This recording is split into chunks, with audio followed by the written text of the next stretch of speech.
قابل یادداشت۔ عزیز سامعین، خداوند میں آپ کو صبح بخیر۔ آئیے پاک کلام کی تلاوت کریں۔ مکاشفہ 7 باب 13 آیت سے 17 آیت تک۔ اور بزرگوں میں سے ایک نے مجھ سے کہا کہ یہ سفید جامے پہنے ہوئے کون ہیں اور کہاں سے آئے ہیں؟ میں نے اس سے کہا کہ آئے میرے خداوند، تو ہی جانتا ہے۔ اس نے مجھ سے کہا، یہ وہی ہیں جو اس بڑی مصیبت میں سے نکل کر آئے ہیں۔ انہوں نے اپنے جامے برہ کے خون سے دھو کر سفید کیے ہیں۔ اسی سبب سے یہ خدا کے تخت کے سامنے ہیں اور اس کے مقدس میں رات دن اس کی عبادت کرتے ہیں، اور جو تخت پر بیٹھا ہے وہ اپنا خیمہ ان کے پر تانے گا۔ اس کے بعد نہ کبھی ان کو بھوک لگے گی نہ پیاس، اور نہ کبھی ان کو دھوپ ستائے گی نہ گرمی، کیونکہ جو برا تخت کے بیچ میں ہے وہ ان کی گلہ بانی کرے گا اور انہیں آب حیات کے چشموں کے پاس لے جائے گا، اور خدا ان کی آنکھوں کے سب آنسو پونچھ دے گا۔ پاک کلام کے پڑھے اور سنے جانے پر خدا کی برکت ہو، آمین۔ آج کی سنہری آیات، مکاشفہ 7 باب 13 اور 14 آیات۔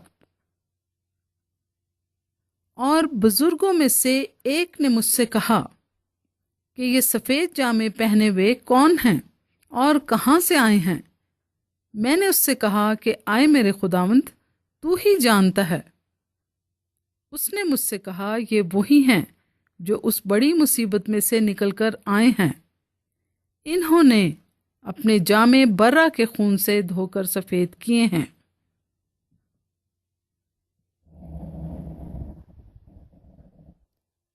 عزت مآب جناب پادری لوتھر فیاض سیمویل صاحب فرماتے ہیں کہ کچھ عرصہ قبل مجھے امریکہ جانے کا اتفاق ہوا۔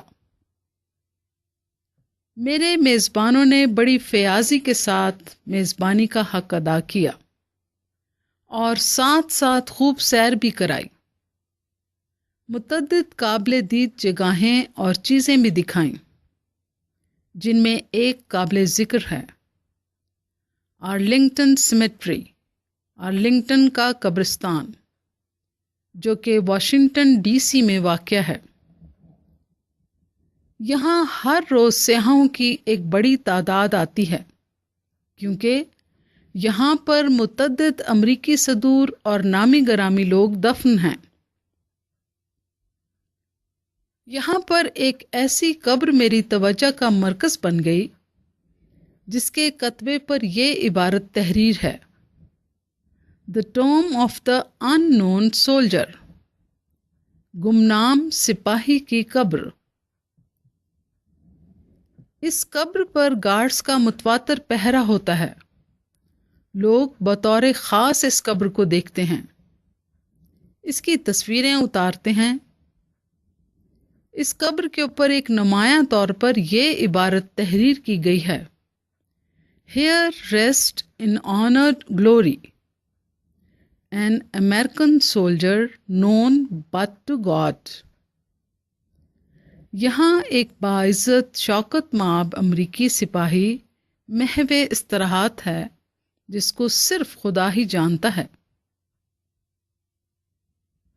کل یعنی 13 نومبر کو سلطنت برطانیہ میں ریمیمبرنس سنڈے منایا گیا، اور یہ ان سپاہیوں کی یادگاری کا اتوار ہے جنہوں نے پہلی جنگ عظیم میں اپنی جانوں کا نذرانہ دے کر دنیا کو تحفظ فراہم کیا۔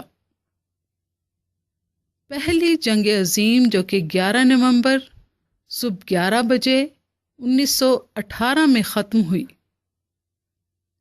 جس کو آرمسٹس یعنی دی اینڈ کا نام بھی دیا گیا، اور ریڈ پاپی ڈے بھی کہا جاتا ہے۔ اس دن کے بعد جو اتوار آتا ہے وہ ریممبرنس سنڈے ہوتا ہے۔ حکومتی سطح اور کلیسیائی سطح پر جنگ میں کام آنے والے لوگوں کو یاد کرنے کا برطانوی کیلنڈر کا ایک بے حد اہم دن ہے۔ پورا برطانیہ اس دن 2 منٹ کی خاموشی اختیار کرتا ہے، اور پورا برطانیہ لاسٹ پوسٹ کے بگل کی آواز سے سوگواری کی فضا بھی محسوس کرتا ہے۔ لندن میں خصوصی عبادتیں ہوتی ہیں۔ ملکہ برطانیہ سینٹ آف پر ریت چڑھاتی ہے۔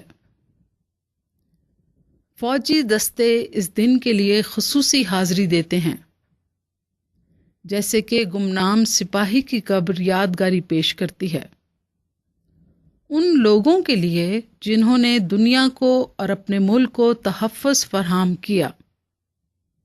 اسی طرح برطانوی قوم جا بجا جا کر یادگاری کی جگہوں میں شکر گزاری کرتی ہے، ان لوگوں کے لیے جنہوں نے تحفظ فراہم کیا۔ ہر قوم و ملک میں، خاندانوں میں اور انسانی رفاقتوں میں ایسے لوگ ہیں جو کہ رفتگان میں شامل ہیں، جنہوں نے انسانیت کی فلاح و بہبود کے بہت سے کام کیے۔ دنیا ان کے ناموں اور کاموں سے بھی شاید واقف نہیں ہے، مگر ہماری آج کی سنہری آیات بتا رہی ہیں کہ خداوند ان کو، ان کے کاموں کو اور ناموں سے خوب واقف ہے۔ ان کے ناموں کو یوحنا عارف بھی نہیں جانتا تھا، یوحنا کی طرح بہت سے اور لوگ بھی نہیں جانتے، مگر خدا جانتا ہے۔ ہمارا کام یہ ہے کہ وہ لوگ جو کہ دنیا کی فلاح و بہبود کے کام کر کے جا چکے ہیں، ان کے لیے اور ان کے کاموں کے لیے ہمیشہ شکر گزاری کریں۔ آج کے لیے خیال: دنیا جن جن کو یاد کرنے میں ناقابل ہے، خدا ان کو یاد رکھنے کے قابل ہے۔ آئیے دعا کریں۔ آئے خداوند پاک خدا، ہم جانتے ہیں کہ تو ان تمام کو جانتا ہے جنہوں نے تیری دنیا کو سنوارنے اور حفاظت دینے کے لیے اپنی زندگیوں کو قربان کر دینے سے بھی دریغ نہیں کیا۔ ہم ان کے لیے تیرا شکر کرتے ہیں، یسوع نام میں آمین۔ خداوند آپ کو اور آپ کے پورے گھرانے کو بہت برکت دے، اور ہمارے خداوند یسوع مسیح کا فضل اور اطمینان ہم سب کو ہمیشہ حاصل ہوتا رہے، اور ان سب کو بھی جو ہمارے خداوند یسوع مسیح سے لازوال محبت رکھتے ہیں۔ آمین۔